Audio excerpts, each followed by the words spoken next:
लड़की को ट्रेन में पटा लिया और सारा सफ़र रोमांस किया। ये कहानी शुरू होती है अभिषेक से। वह अपनी बहन की शादी में जाने के लिए मुंबई रेलवे प्लेटफॉर्म पर अपनी ट्रेन आने का इंतज़ार कर रहा था कि तभी एक लड़की उसके पास आकर पूछती है, ये मुंबई से हावड़ा जाने वाली ट्रेन कितने बजे तक आएगी? अभिषेक 8 PM में आएगी।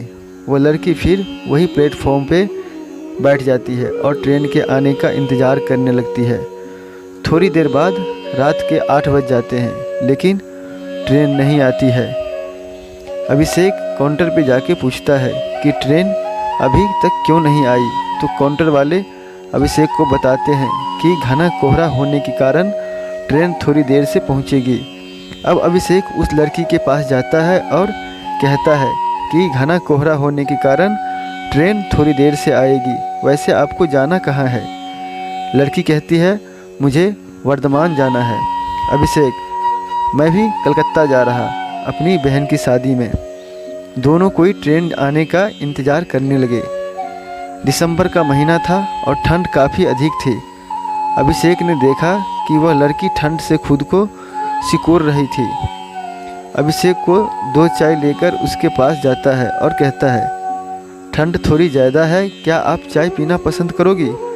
लड़की, थैंक यू। अब दोनों कोई चाय पीने लगते हैं।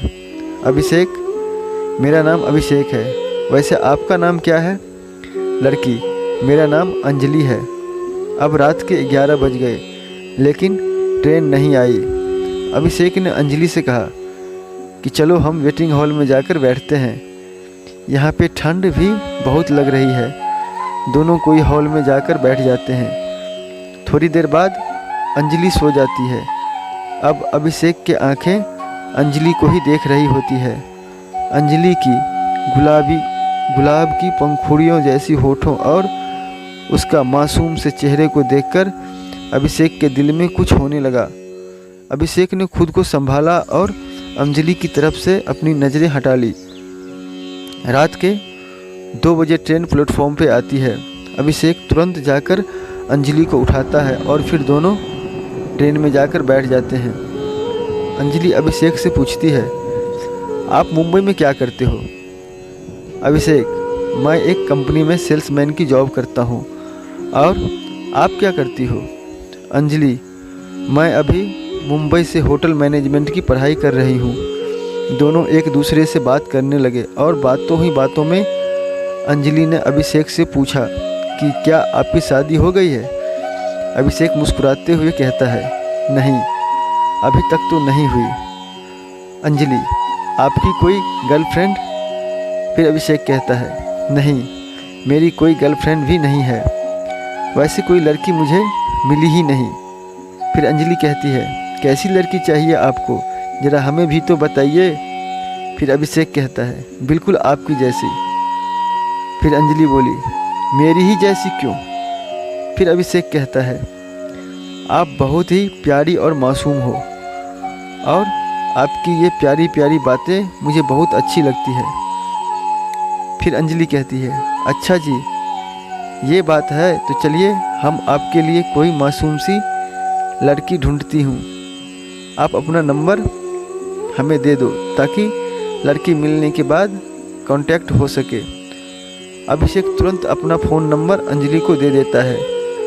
थोड़ी देर बाद अंजलि सो जाती है, लेकिन अभिषेक को नींद नहीं आती है। वह सिर्फ अंजलि को ही देखता रहता है। ऐसा लगता है मानो अभिषेक के दिल में अंजलि के लिए प्यार का फूल खिल रहा हो। अभिषेक उस पल अपनी आँखों में कैद कर रहा था। वह सोच रहा था कि क्या पता फिर कभी अंजलि से मुलाकात होगी या नहीं। अब सुबह हो गई थी, ट्रेन वर्धमान पहुंचने वाली थी। अंजलि अभिषेक से कहती है, मेरी मंजिल आ गई, अब मैं चलती हूँ। अभिषेक को थोड़ा उदास हो जाता है। उसे ऐसा लगता है कि कोई अपना उसे छोड़कर जा रहा है। ट्रेन वर्धमान स्टेशन पर रुकती है और अंजलि मुस्कुराते हुए अभिषेक को अलविदा कहती है। अभिषेक ट्रेन की खिड़की से अंजलि की तरफ देखता है। अंजलि भी अभिषेक को आखिरी बार पीछे मुड़कर देखती है। उसके दिल में भी अभिषेक के लिए कुछ फीलिंग्स थी।